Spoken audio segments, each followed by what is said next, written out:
I need to make a little disclosure here that I'm really biased. So just so you know, we're going into this with your presenter being incredibly biased against what's been happening with our role in the world in terms of humanitarian engagement. So for what it's worth, you now know.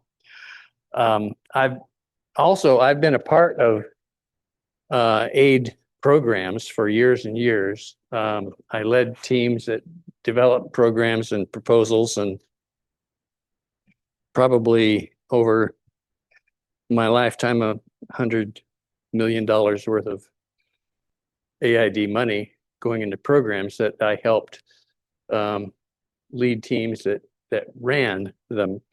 So that's my bias. And then here today, Ray Lang, who we all know, spent 7 years, I believe, in Cairo working on an AID program, putting in the wastewater management system.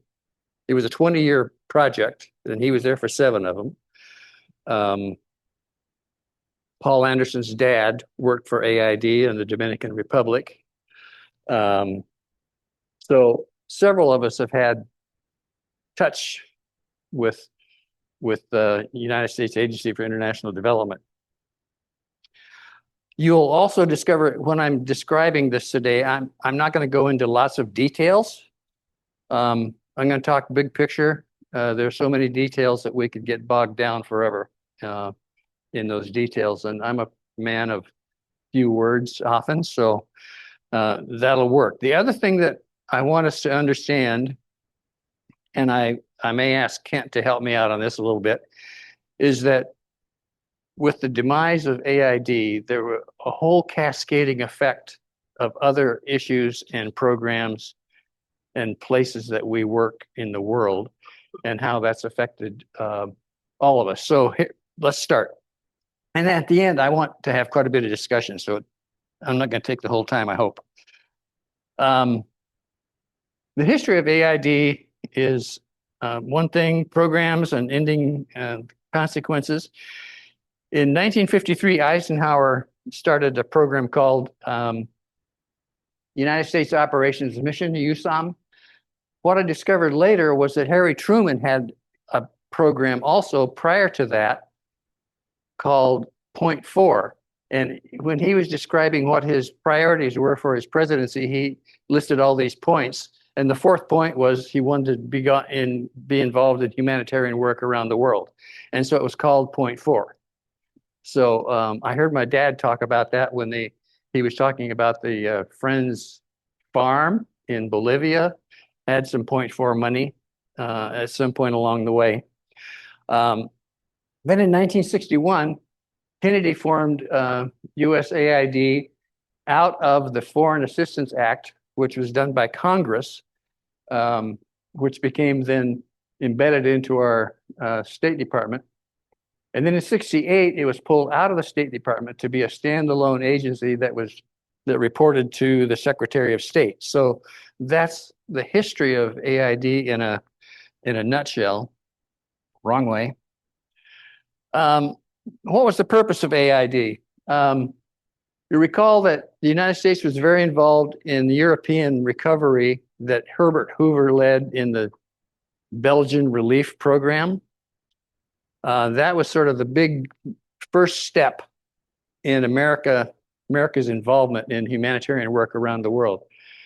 Then, of course, we know the Marshall Plan, which was a major player in rebuilding Europe after World War II.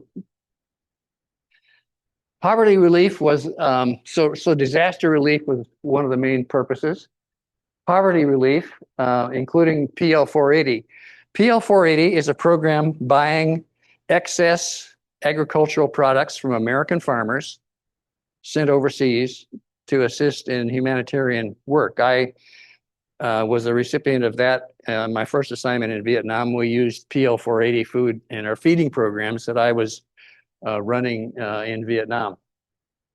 And then also that developed for non-governmental organization partnerships or not-for-profit international organizations, which over the years, became a serious partner with AID in terms of implementing programs. AID itself very seldom runs and implements programs. So they fund others to do that.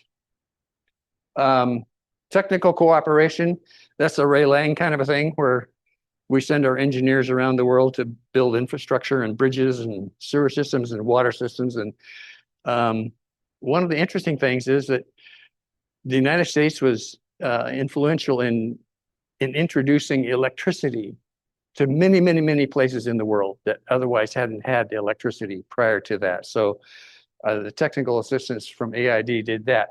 And then bilateral interests, that's, we want something, you can do it. It's a quid pro quo. I'll do this if you'll do that, from government to government. And that can be everything from stuff we know about to stuff we don't know about. And so that AID funded those kinds of programs. Socioeconomic development, governance, economic development. Governance is one that has been very controversial with this administration. This administration doesn't like talking about democracy or governance. George Soros got caught in that crossfire. The refugee from Hungary, you call, came to America, became rich, founded an organization called Open Society. They've done fabulous work in terms of setting up democracy centers all around the world. And they've done really, really good work. I've seen it firsthand. And then all of that was to counter USSR in the Cold War. This was a soft power. It wasn't military power most of the time. Can you see through this? Okay. I didn't want to block your view. So some background. USAID became the world's largest aid agency, according to the UN, contributing 40% of the worldwide aid programs for years and years and years. But to my way of thinking, that's not too bad because we're the largest economy in the world by significant factors. The missions of AID varied from 80 countries to 100 to 110 sometimes, with 7,500 to 10,000 people, 2/3 of whom lived overseas in those various missions. Often the mission itself was not in the embassy, but a separate building to try and separate the political from the humanitarian efforts of the United States. That sometimes worked and sometimes didn't work so well. The percent of the US budget, one of the complaints that I've heard, by the way, I've spent 40 years doing international humanitarian work, and I keep hearing for years and years, heard people say, we're given too much money, it's a big part of our budget, which is simply not true. It's less than 2% historically per year. And you'll see the numbers are huge in a minute. During the Cold War, Vietnam especially, where I got my start, it constituted 4.7%, according to the Office of Management and Budget, of our national budget.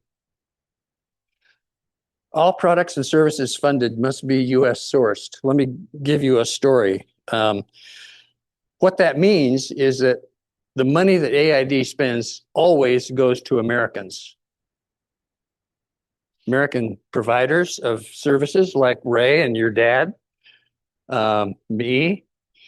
And if products were involved, it had to be sourced in the US. So I ran a program in Ethiopia in '86, did a proposal, got $12 million from AID to do a controversial program of moving food into the war-affected parts of Ethiopia.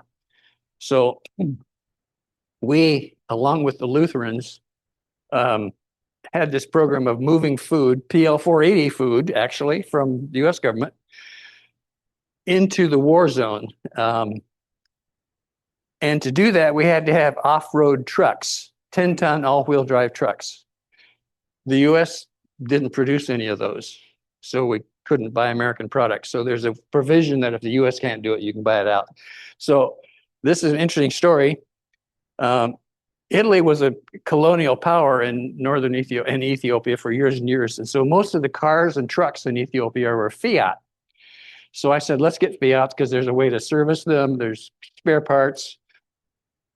So I call Fiat up in July of 1986 saying, after we got approved, we need to buy 75 trucks. And I need to be there in August. And they said, oh, we're sorry, we're on vacation. No kidding. I said, no. You understand, it's 75 new trucks. They said, sorry, you can come in September or October and we'll talk to you. I said, okay. I bought Mercedes. They treated me like a king. The Lutherans also bought 75 trucks. So it really was 150 truck operation. They were 10-ton all-wheel drive, fabulous vehicles to move food from Sudan into the rough northern regions of Ethiopia in order to calm the population, to keep them from coming out as refugees. And that worked.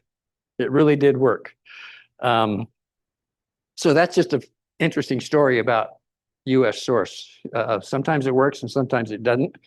And by the way, later when I came home, my friend Don Crum, retired Department of State guy who we've become really good friends, said, Fred, you need to know that you were almost in trouble. And I said, really? How? He said, well, it went all the way to Congress that you didn't buy U.S. products. And so I said, well, so be it. That's the way it was. Did you call Fiat back and say, hey, by the way? No, I did. I should have, I was thinking about too many other things, but if I would have been smart, I would have called them up and said, you just lost business. Oh, let me back up one more thing.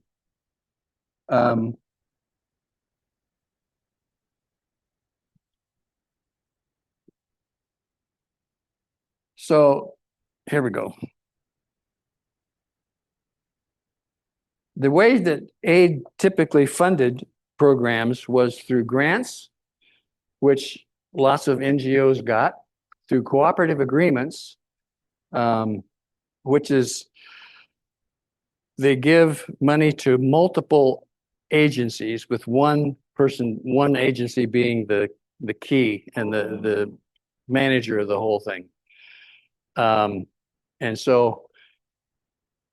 then contracts, which were basically done by for-profits and some NGOs. A cooperative agreement I ran in Azerbaijan, where we were the recipient of a $58 million grant, cooperative agreement understanding. And then we made ongoing grants to World Vision and CARE and MSF and several other organizations who were doing the programs in the field. But we coordinated it all and managed it for AID. Yes. Who evaluates that? I mean, you have to evaluate each of their programs. We did. We had a team that did all the evaluation of each of the programs. We had health experts. We had small business experts on my team in Azerbaijan. Yeah. So here's an example of how a 1 year's program was broken down. It's the 2003 budget for AID, which was $71 billion, 900 million. That's an OMB number. So economic development that year was 27% of the total. 14.4 billion went to Ukraine for the war. I guess that was for economic development of the war. Whatever. That's the line that was used. Humanitarian assistance took up 21%, health 22%, and later we'll talk about the connection between USAID and larger healthcare programs around the world and how they work together. Peace and security, that sounds pretty interesting, except it's all military assistance, but it's called peace and security assistance from AID. And some police enhancement programs. Then multi-sector parts of the budget. That means if two or more of these different areas were working together. Program support their administration. Democracy and human rights were 3.2%, education 2%, and environment 1.9%. So that's how 1 year's budget was broken down by category, which gives you a little bit of an idea of the scope of what AID did. There are some wonderful accomplishments done by AID. And by the way, I didn't say, but I need to say that I'm a believer in AID. I also am a deep believer that it needed to be reformed. It was a huge bureaucracy that was incredibly awkward to work with. And you had to write more reports than you can imagine. I had to have every person who worked for me be vetted so that they weren't a terrorist. Every organization we gave money to, we had to have official vetting done by third parties to show that they weren't terrorists. I mean, there was no waste, fraud, or abuse in those programs that I was involved with. I can tell you that. Incredible. So AID funded the eradication of smallpox through the CDC, who, and interestingly enough, the USSR had a worldwide program to eliminate smallpox. Another interesting story, on my first time in Bangladesh, I became really good friends with the doctor from CDC called Stan Foster, and Stan was the smallpox eradication leader for CDC in Bangladesh. Bangladesh was one of the last countries that had smallpox. And he spent 4 days a week, the whole 2 years I was there, visiting. He mapped the whole country, not by village, but by every house in every village in the whole country of a country that has the population of half the population of the United States, by the way, in a place half the size of Oregon. So you can see he had a challenge, but it worked. A few months after I left, they had the last case of smallpox and it was eliminated. Eradicated African polio virus, funded President Bush's PEPFAR, which was an amazing program of medical treatment for people with HIV/AIDS, with tens and tens of thousands of lives saved as a result of that, which, by the way, has been cast aside now. Funded malaria eradication efforts along with the Gates Foundation with a lot of success, but malaria is a tough one because malaria will always be around as long as mosquitoes are around. And think about trying to eliminate mosquitoes in the world. It's beyond what I can think about doing. It's estimated that between 4.1 and 4.7 million lives were saved as a result of AID programs. And out of those, 1.2 to 1.7 were children under the age of 5 between 2001 and 2023. So there was a huge positive impact of AID programs worldwide. The US position in the humanitarian world has been admired for years and years and years for our generosity, for our working in difficult places, in spite of the complexity of how AID managed their work and the underlying political purpose of AID, meaning it was very political.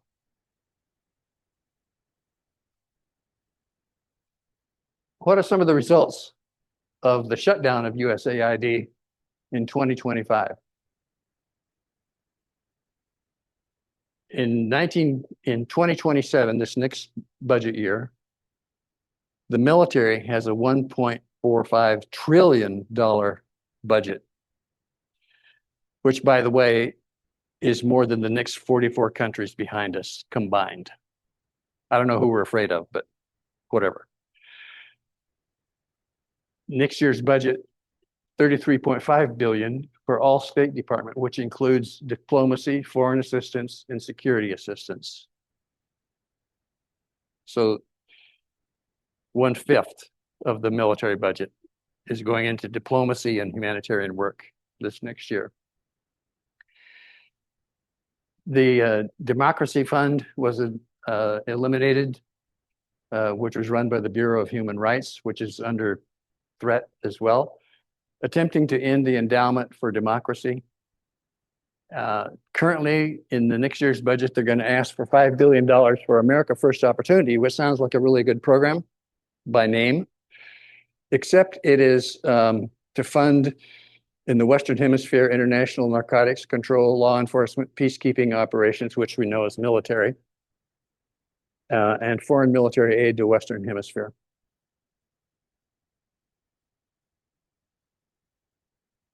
There's been less funding or no funding for the Organization of American States, Pan American Health Organization, Inter-American Foundation, and International Humanitarian Assistance Program. In this whole process, the United States is, I can't describe adequately how much the United States, people's opinion of it have gone down in the world. In traveling in Europe in the last couple of years, people have said, "What in the world are you doing over there? We've lost our place of leadership, and it goes beyond humanitarian work." More results by the Lancet, which is a London-based medical journal equivalent to our Journal of American Medical Association, JAMA, highly regarded. The Lancet suggests that the U.S. cuts would result in an estimated 1,776,000 deaths and almost 700,000 deaths of children under 5 years in 25 alone. So in spite of what we hear, that no deaths resulted as a result of the closing down of AID, it's simply not true. We had a friend who had a close friend running a PEPFAR program in Malawi, taking care of 45,000 people, which was shut down in a day. So people are dying today as a result of not having USAID.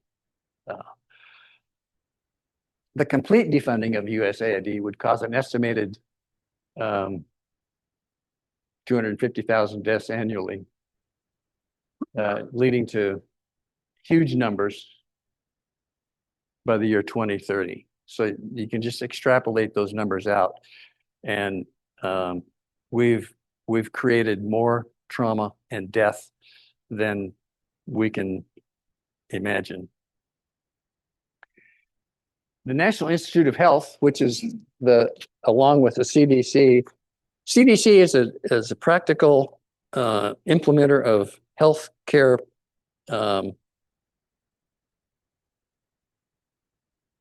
policies, as well as implementation of programs like the smallpox eradication program that I mentioned earlier. The NIH is the world's leading health research institution. And Kent is the chairman of one of their working groups. And maybe you can talk about that in just a minute, Kent, and to the effect that these cuts have done. So this is part of the cascading effect of dropping AID and the changing of American culture from being a leader in humanitarian work around the world to being the opposite.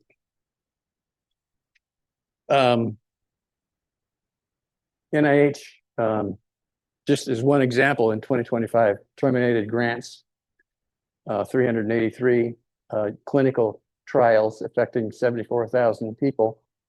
And I don't know the results of, if you're in the middle of a trial and one day somebody says you're done, it's over, no matter how far deep into the trial you already are, and whether you're on a placebo or the real deal, you're done. So I don't know what the human consequence of terminating just that one program of NIH. The National Cancer Institute has $72 million set aside for research this year, which is less than 1/3 of what they normally had. And that includes child cancer research. We've been seeing things on the news about children's cancer, and that's essentially going away.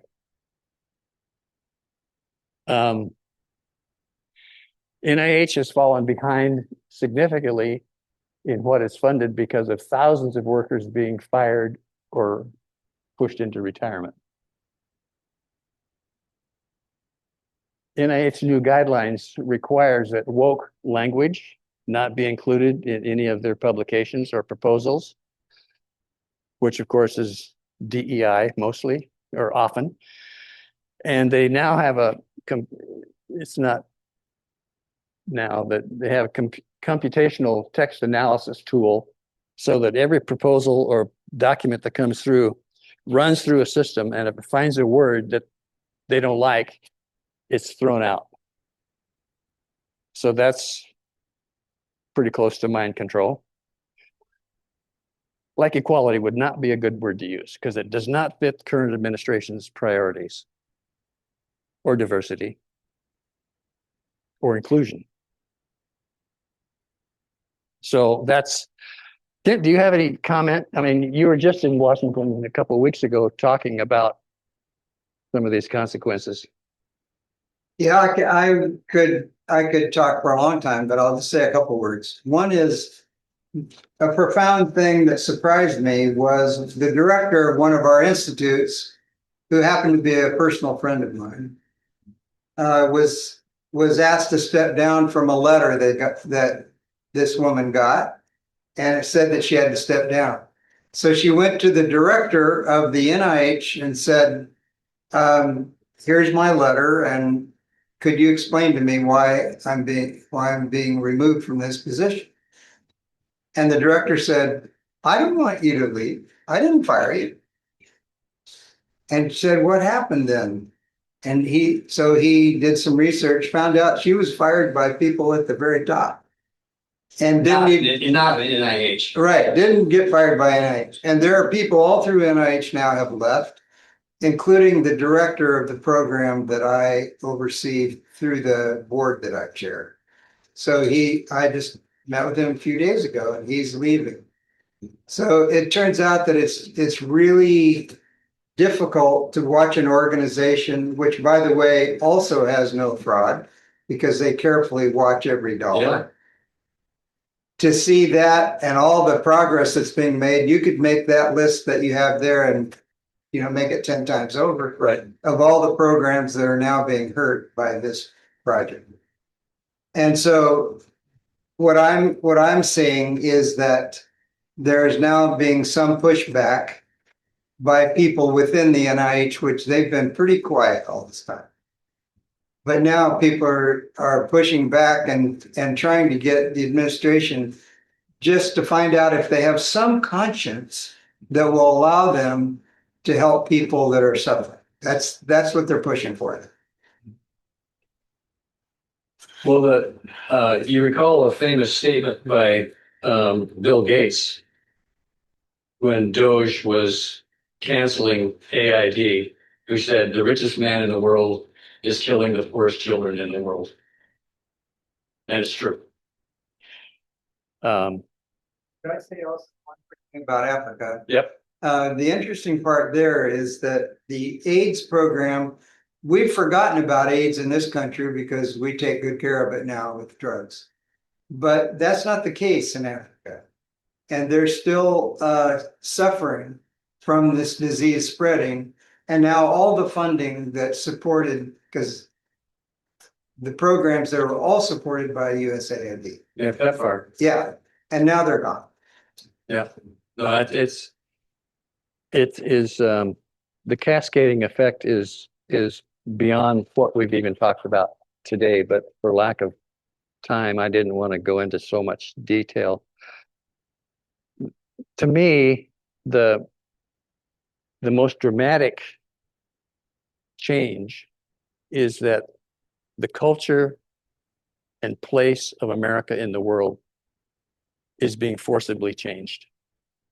From the leading humanitarian organization in the world to now we're more and more being seen as the bully we've replaced the USSR as seen as the bully of the world. And that's a horrible thing that we've come to. I mean, we've bombed 8 countries in the last 18 months. That kind of shows you where we're headed on that front. So, yeah.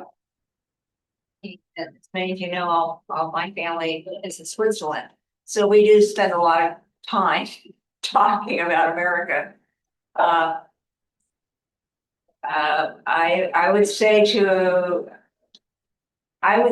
adjectives I would use that are more consistent for how they see us: pathetic, unreliable, non-trustworthy, and it'll take generations to even believe anything we say. Yeah. I would say that is more the frame I hear as we banter around whatever the latest thing is we're talking about. That's a very common theme. Yeah. This was an interesting statistic that I ran across. Political, which is a news or information organization, surveyed 6 European countries and found that 36% of those surveyed found the US to be a threat. Of those same countries, only 29% saw China as a threat. So we're the threat to the world, not China and Russia anymore. With all the negative language from the president, Europe is finding ways of decoupling from us, business-wise, humanitarian-wise, politically, especially with our threat of pulling out of NATO and our leaving the World Health Organization, which the world universally recognizes as a very helpful, important tool in our world. Who once saw the US as a partner and a major power in the world, but no longer. We're seen as pathetic, and how could you do this kind of a thing? So, comments, questions? We've got time to do that.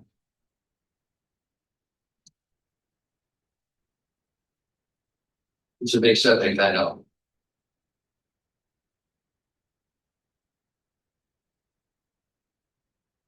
Well, Yeah. So, Congress hasn't been able to put up a fight because of the numbers.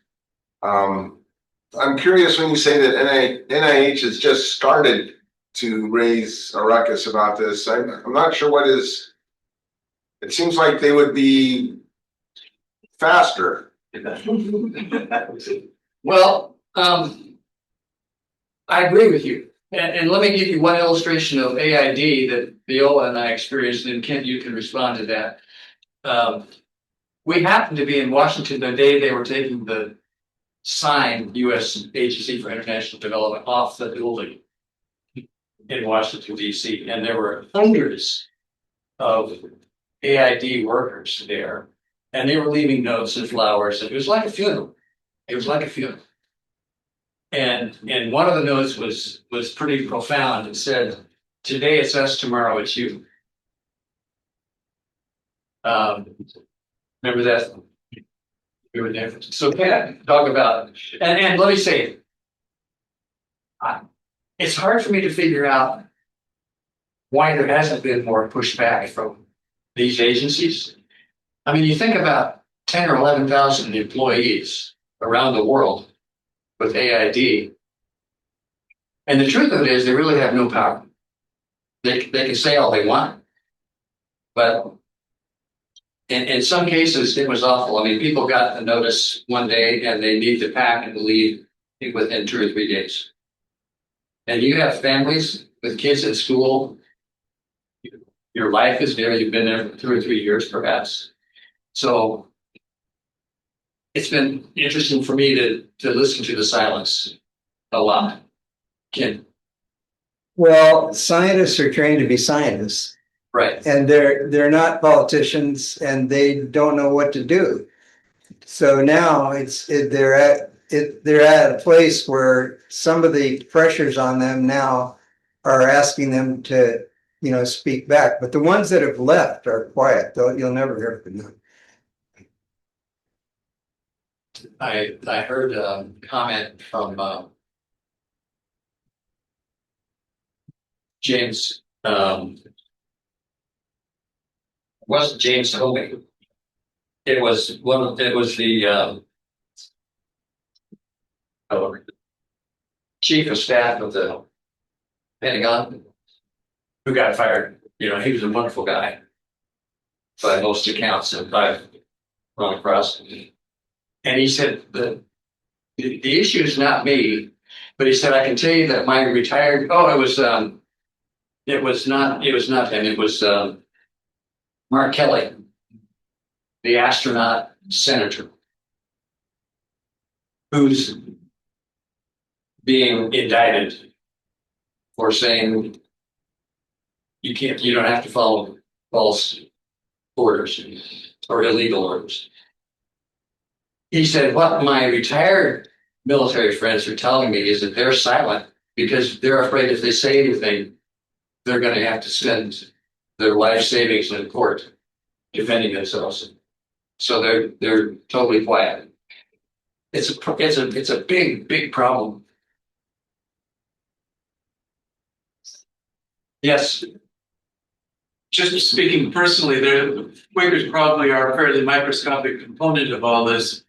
But the organization I used to work for, Friends United Meeting, had important contracts with American schools and hospitals abroad. And the yanking of that funding, that instantaneous yanking of that funding, left an $80,000 or more hole in work that had already been done and was built in Ramallah, Palestine. So they were left holding bills from contractors for work that had been contractors under this American Schools and Hospitals Abroad. Work was done, but the money was yanked, which caused, of course, a huge crisis for an organization already running on its fingernails. That story could be multiplied Yes. over and over and over to huge degrees beyond that. Some of you may know Jim Grace, even Grace's husband, also had an FUM connection and was working with PEPFAR and was working with the programming involved with PEPFAR, and that funding was yanked too. He said, okay, I'm all right.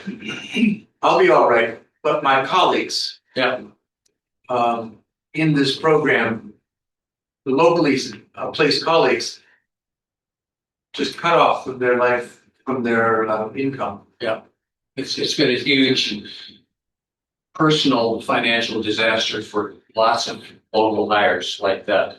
Yes. Well, I'd be curious with all these people losing their jobs, all of these humanitarian people, as well as all these scientists, are they finding other work? Why is our unemployment rate down? Are we not getting the right statistics? It seems like there'd be a lot of unemployment with all these people being laid off in positions. I don't know. I've wondered the same thing.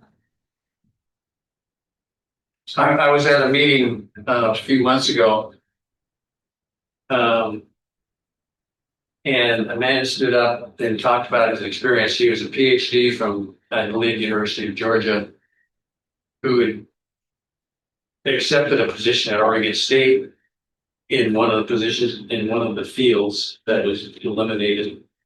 And he and his family had just arrived, literally weeks, and now he was unemployed with no recourse. I don't know whether unemployment works for government employees or not. So anyway, it's been a huge disaster personally for lots of people, as well as in this country, as well as the effects overseas. Go ahead. My thought is that many people in the United States are so distant from kids dying in Africa that they just don't care. They don't want to do anything. More worried about paying $5 for their gas bill, $5 a gallon. But that would change if Ebola came our way, You know, it's on the rise again. or if HIV mutates and sweeps across and kills 1 million Americans. Like antivirus. Yeah, then I think it'll get everybody's attention, and we'll start getting rid of people like Kennedy, who doesn't believe in vaccines, and start funding some of that stuff. Until it hits home, it doesn't seem like much happens. You're right. If you know people, it makes a big difference. Yeah. Right? If you know people personally. Let me give one statistic, then I'll come back to you. Remember Stalin, I think, is the one that said, if 10,000 people die, it's a statistic. If one person you know dies, it's a tragedy. That's where we are. People can't relate to 1 million children dying. Or 17 million of the rest of us dying. That's just the number. Yeah. Also, news agencies aren't really, they're not showing pictures of starving children. That's what happened, at other times. People got really upset. Ethiopian war. Yeah, because we could see these images that it was written about, and so people were aware that people were dying all over the world. And if the children, they want to do something, we're not really seeing that. So people are just apathetic. Let's see what's happening. Yeah. So I think our news organizations are doing their job again. Yeah. Of course, they'd be put off the air now. They probably if they did that. Yeah. That's a They threat. lose their funding. So So Fred, how do you think about the way forward? Yeah. Midterm elections and presidential election in 2028. Right. There's no other way. That's the only way we can change. And it's a sad state of affairs, but that's where we are. So I think there's another piece to that. I don't disagree Keep going. with that. I Yeah. don't disagree with that truth, but I as I've tried to figure out a little bit in my head how we got here and what's the next progression? Because there will be a progression. Life is like that. There's always movement. So the question to me is which direction the movement's going in and how are we doing it? And what are we aiming at? I have to say, part of what I've learned from this last 2 or 3 years, and I think I've heard it here again, is that most of us were in educational systems for World War II, and the plans and the attitude that came out of that colored our decision-making and our thinking and our understanding for the next 40, 50 years. And then we had Kennedy coming in you have Roosevelt, you have Kennedy. There's a whole 40 years. You saw it here when you went through your time period. That same 40 years means zip to my grandkids. Yeah. It is not an emotional reason for them to make any decision. And yet it is a primary emotional reason for me to make a decision. And so I think as we go forward, we need to start understanding, at least I need to start understanding better, what's the emotional fear and rallying cry for a 20 and a 30-year-old or a 40-year-old. It's not the same. It isn't the same. It's not the same. Good point. Yeah. That's a really good point. And we all remember the devastation of Europe With our bombing. I mean, cities were flat. Piles of concrete. And look at them today. They came back. Actually, they came back in about 10 years. Look at Hiroshima and Nagasaki. After the atomic bombs, they were totally eliminated, flattened. They're not, they were rebuilt in 10 years with a lot of help from the rest of the world, but they were. And so there's hope that we can, but building culture and institutions and ways of thinking is very different than building a building. Yes. Very different. I would agree. That's like, it's not possible to change the mindset of a warrior like Hamas or Iran by simply bombing things. That's not going to change anybody's mind. Right. So there's got to be another way to engage, which I think we were doing a pretty good job. Well, you know, look, all these things have their downsides. There were wrinkles along the way with AID and funding mechanisms, but the good far outweighed any negative that came about. But I think one of the best ways that the U.S. spends money is with the U.S. Peace Corps, and it hasn't been eliminated yet. That's right. But I can tell you that the budget of the Peace Corps is worth about 3 fighter jets in terms of the amount of money. Yes. Where did all the money that went to USAID, where did that all go? So like they cut all $7 billion. Where did it go? I think it's gone to Iran in a war effort. Yeah. I mean, it was budgeted, and then Congress didn't say anything about it. So I have no idea, but we're spending money like crazy.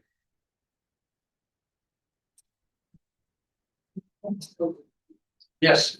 You know, I think that our history of the Quakers have always been politically involved, and I think that we should continue on that in that direction, and be involved in our local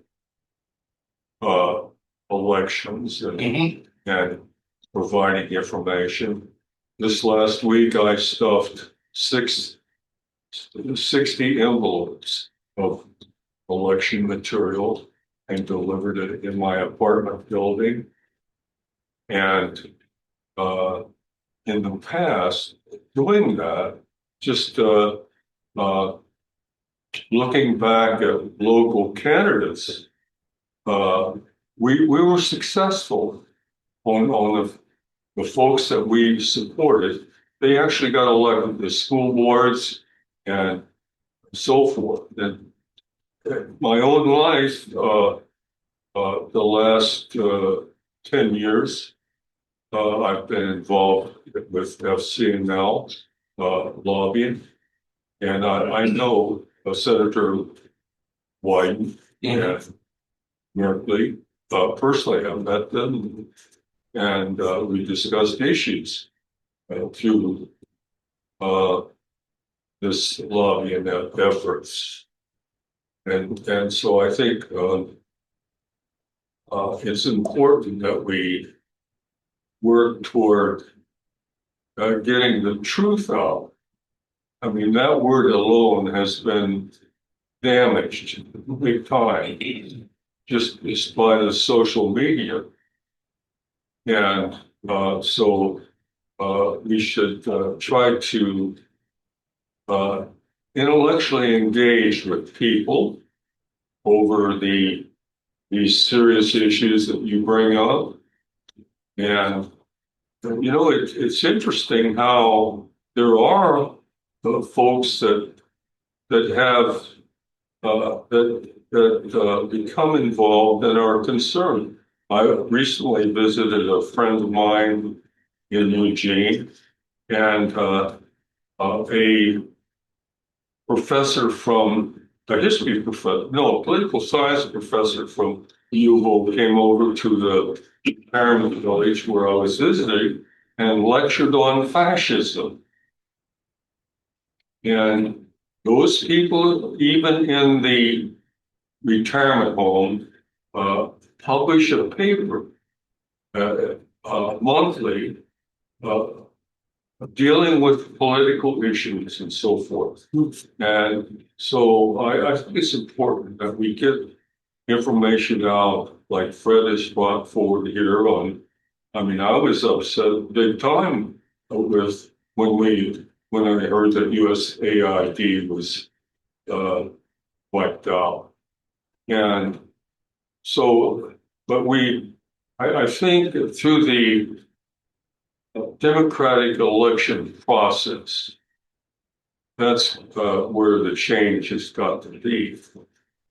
Just as a little history, I'll tell you this.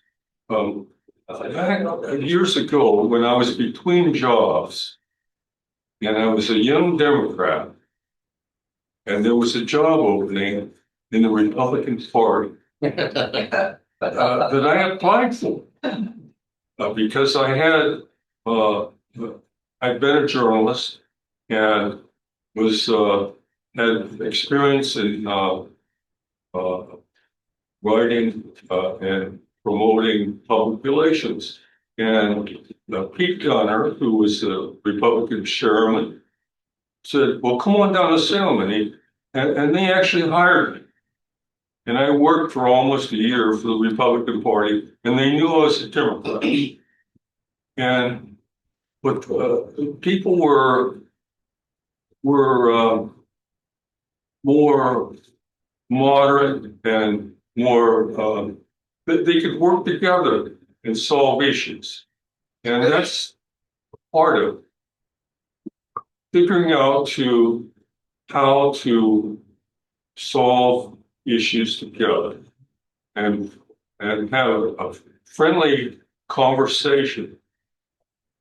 Didn't mean to take up so much time. No, that's probably in the era of Mark Hatfield and Wayne Morris. Well, Mark Hatfield actually hired me. Yeah. So, Okay. and Wonderful man. Yeah. Yeah. Wonderful man. he, And for those of you who don't know Dick is a longtime member of this church. I suppose you still are. I don't know. He was an elder when I worked here. He was treasurer, managed the finance department, managed the grounds and building, and he was one of the key people to build this building, actually. So we're great. Nice to see you, Dick. Come anytime.